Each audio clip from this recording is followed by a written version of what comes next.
you need are some slides in PowerPoint about why Tinder for Horses makes the world a better place, then some guy in a Patagonia vest gives you $10 million.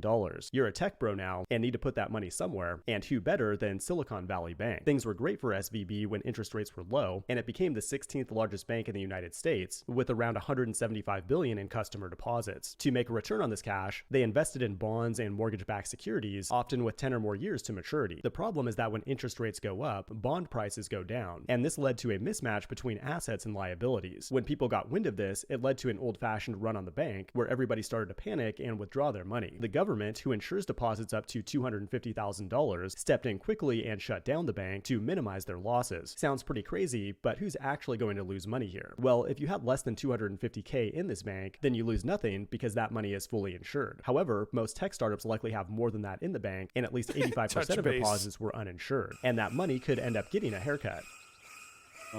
Classic jackass. The situation is ongoing, and there's a few different things that could happen here. A bigger bank could swoop in and acquire SVB and guarantee all the deposits. If that doesn't work, maybe they'll create some legislation to rob money from the taxpayers to bail out these tech startups, just like they did with big banks in 2008. But if that doesn't work, the FDIC can just liquidate all of the assets of SVB, then pay out a future dividend to uninsured depositors. That's as good as money, sir.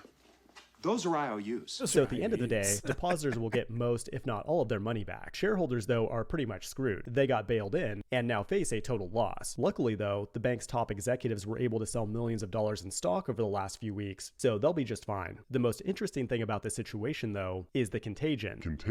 Or what kind of economic shocks will this create for other businesses in Silicon Valley? Lenny was just talking about one of the top stable coins in crypto, depegged as a result because more than $3 billion of its cash reserves were exposed to SVB. This looks really bad for crypto because these stablecoins are necessary to keep liquidity in the crypto markets. If it were to collapse entirely, there would be a ton of collateral damage. The collapse of Terra's UST last year was pretty bad, but the collapse of USDC would be far worse. When it comes to contagion, it makes you wonder if there are any other banks in a similar situation to SVB. It was uniquely exposed to tech startups, but the key problem here is rising interest rates, and there are likely other banks out there that made similar mistakes. But most importantly, how will this affect the average software engineer who works at a startup exposed to SVB? Many companies like Roku and Roblox have disclosed their exposure and should have no problem continuing their operations as normal. Then you have other smaller startups saying that they're not going to be able to meet their payroll. That sounds bad, but in reality, they'll likely be able to find some kind of temporary solution to continue operating as normal until the FDIC gets things figured out. Longer term, though, this is definitely bad news for the tech job market. Running out of money is never a good thing, especially in an industry where it's normal to burn through tons of cash until you get acquired or IPO. To make matters worse, inflation was worse than expected recently, which means the Fed's not going to be able to ease interest rates anytime soon. There's really only two possible outcomes. Interest rates stay high and we enter the Great Depression 2.0, or interest rates go low and the dollar hyperinflates into worthless toilet paper. In either case, it doesn't matter because AI is going to replace all these tech jobs. Because of what the Fed did with raising interest rates even more, instead of just letting them chill or lowering them, which I don't know,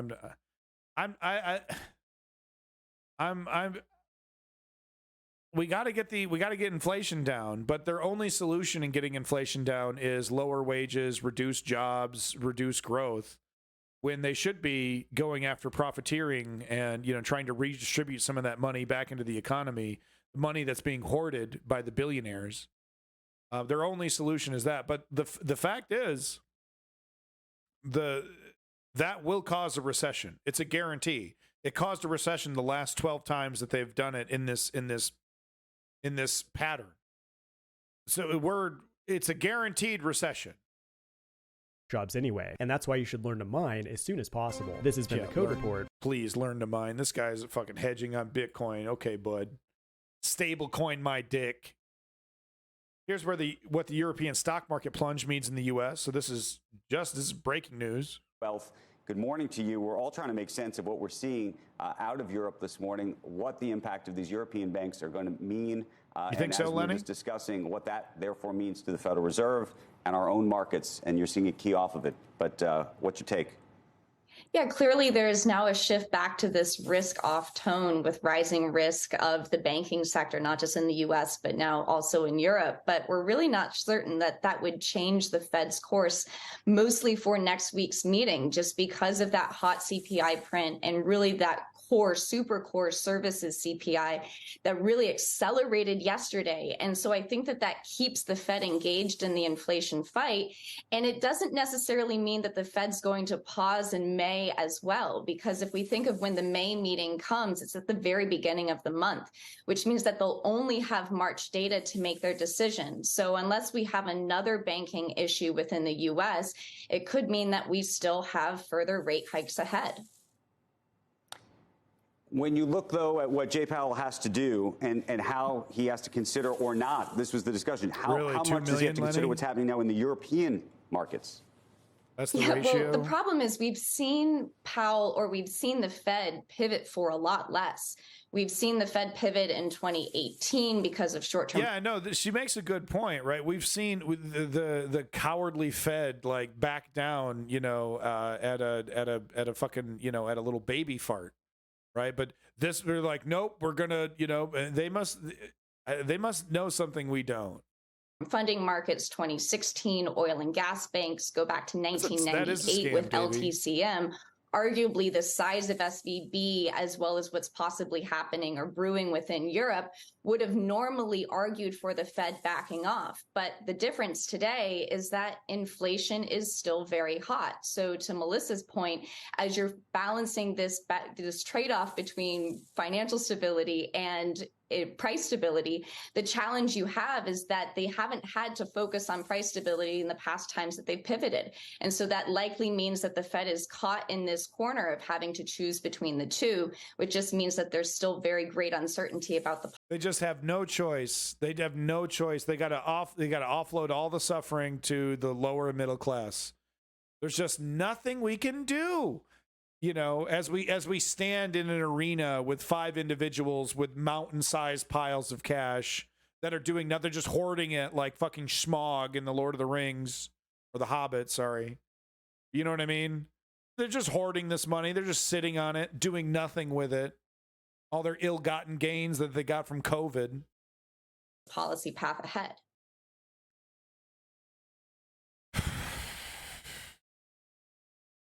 Whole market will price lower if breakages continue, says Requisite. Requisite? Is it it's requisite. Requisite. Requisite. Requisite, yeah.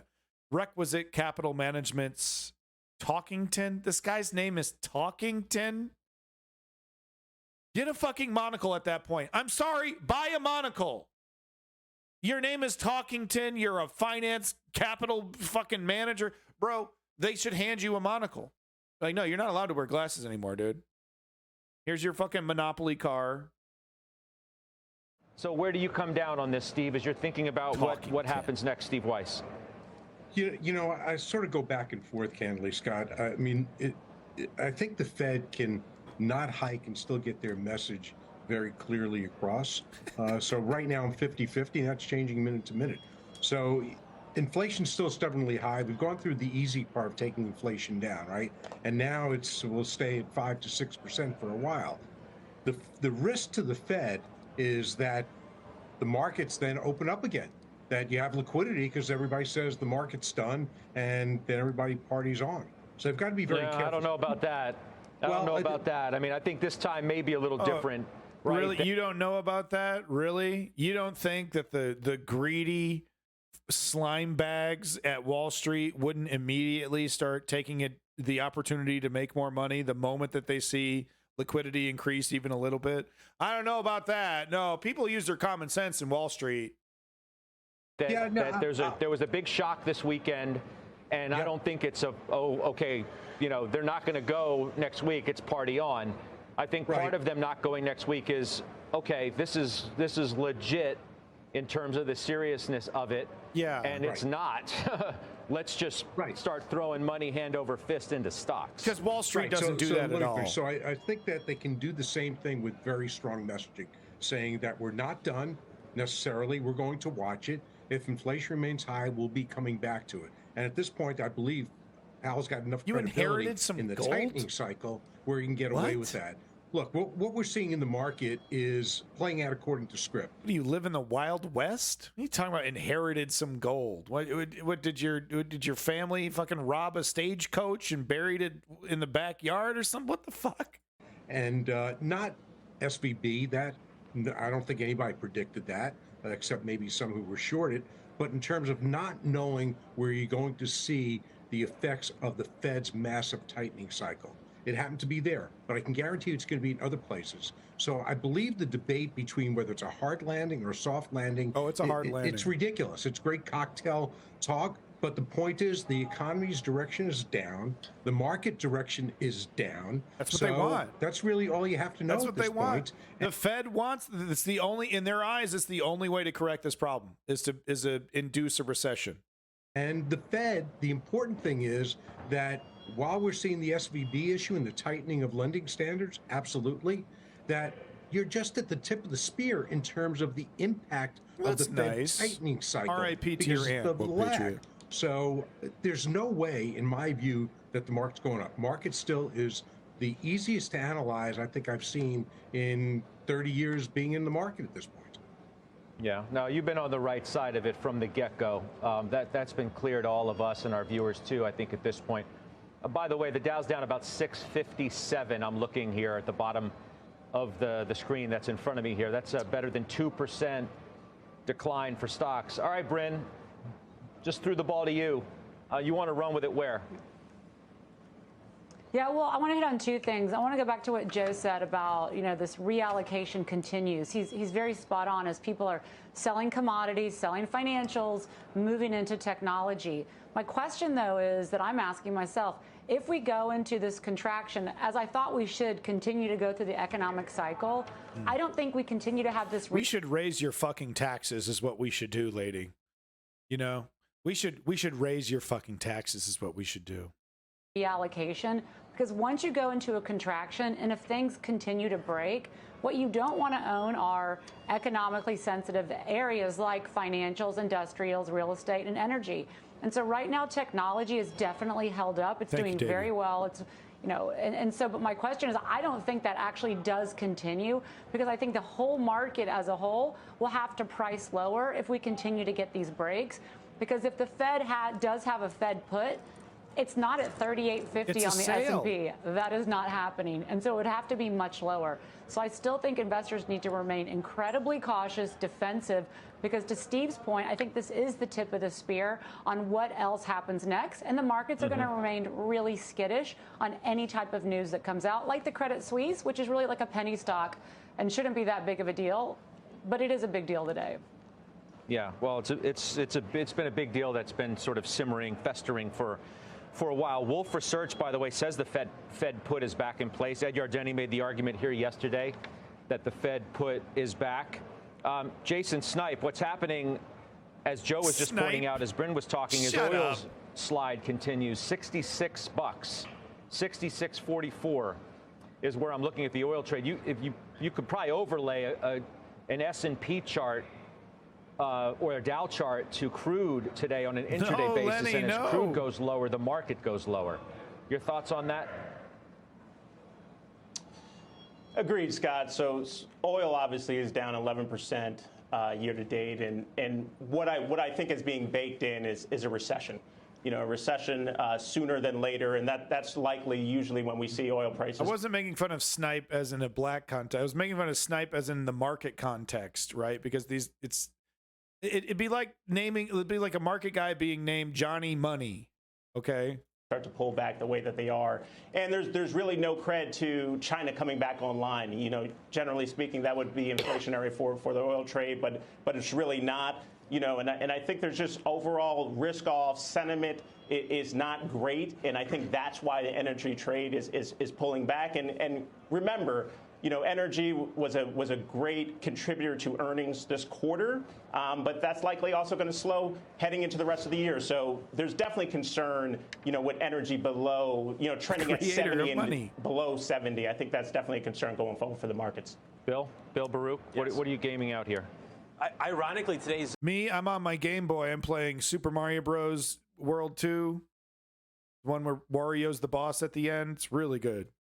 First quarter GDP, Atlanta Fed GDP now, is moved up to 3.2%. I mean, that's probably a gasp for air. We're probably going to see that come back in a bit. But the Fed put is, yeah, I think so. I don't know what the fuck they're talking about. And Davey, thank you for pointing that out, that the market actually recovered.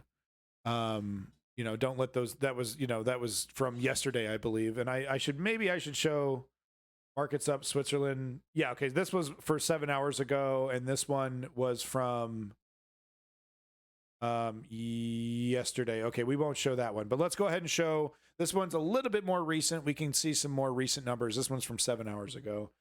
Markets up after Switzerland's central bank loan to Credit Suisse. So looks like we're seeing another bank bailout. Oh, they're putting their fingers in the levees. They're putting their fingers in the levees, guys.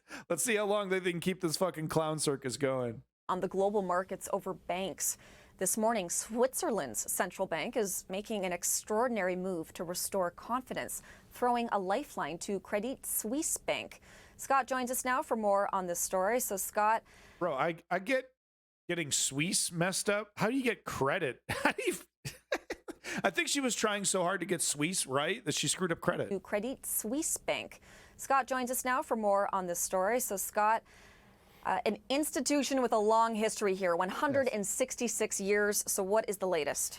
Well, we're seeing authorities taking a look at Credit Suisse, and it had been up in trading as much as 40% on that $54 billion lifeline that the Swiss central bank was extending to it, thinking that would reassure investors as far as making sure deposits are safe. But there's worries again about Credit Suisse has a bit of a history as far as accounting irregularities, as far as whether there's accuracy going back. And this is not a situation where you've got Silicon Valley Bank. You mean blatant criminal activity? Yeah, we call that irregularities in the banking system. Regional bank. Credit Suisse is one of the largest banks in the world. There's a systemic risk associated with it, the so-called too big to fail. And if it did fail, not only would investors be hurt with individual deposits, but other banks as well, because they're so interrelated in Europe. So we're seeing a wide fluctuation back and forth. And Credit Suisse had provided this lifeline, but there's other deals that they have with other banks. Bonds, financing, shared deals. And if it was to fail, that would almost be the category of too big to fail. Now, here's one market analyst at Come on, man. Come on. I knew you were going to do that, Lenny. Lenny over here. All right, hold on. Let's, okay. We get the gist with Credit Suisse. Let's give big props over here to my boy Lenny buying yet another piece of garbage fuel merch. Garbage zipper? What even is this? What did you buy? Thank you so much, Lenny, our number one financial contributor to the stream. Lenny over here. Make sure you check out his YouTube channel, Accidents Waiting to Happen. Lenny, are you giving some of this to the homeless or something? You're buying too much garbage fuel merch. What is the zipper? Oh, this is actually quite stylish. Look at this. We have the garbage fuel zipper. I'm sure the zipper sucks. For those who need that extra ventilation, we have the garbage fuel zipper. Did you get the black or the gray or the blue? This is a terrible color. I hope you didn't get this color. This kind of army green. I don't know. It's kind of cool, I guess. Show your love for this streamer by rocking this cotton blend mid-weight zip-up hoodie. No, big props to Lenny. Seriously, Lenny is the man. He's having... Got the black one. Very nice. Very nice. Look at the price, too. Look at the price. This is as cheap as I can make it. Who does this merch? Blind Monkeys? Thank you again, Lenny. I need to add more shit to the store. I think it's time we add more shit. Lenny, by the way, is literally the only human being on the planet who owns a Chex Quest CD novelty blanket. His beautiful and cute little dog is currently enjoying the Chex Quest CD blanket. Make sure you check out that merch store if you like. Thank you again, Lenny. I don't deserve you. I really don't. Thank you. Big props to the OG Lenny out there in South Boston. Hey, and make sure you check out Accidents Waiting to Happen. I'm not fucking joking. Check that shit out. It's actually a really entertaining show. And he put up a new episode today, so make sure you watch it. It's funny, good stuff. One hell of a studio too. Goddamn.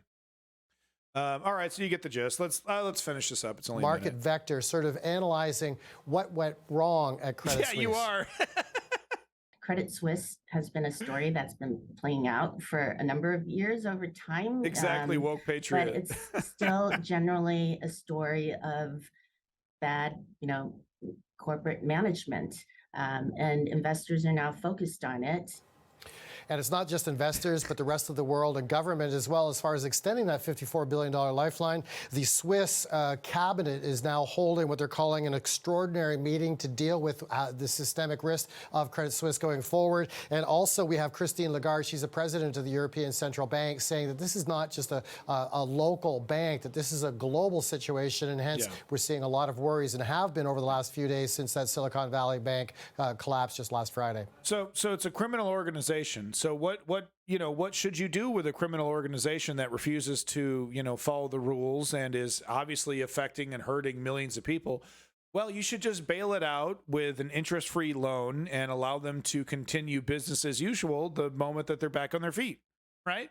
That's what you should do, right? That's how the world works, right?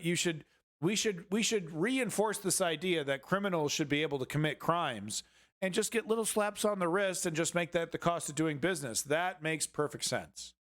That makes perfect sense to me. Well, there you go, folks. Finance update. We'll see how things go. I am firmly in the camp that believes that we are going to be seeing a recession very soon. Of course, I hope I'm wrong, but we'll see.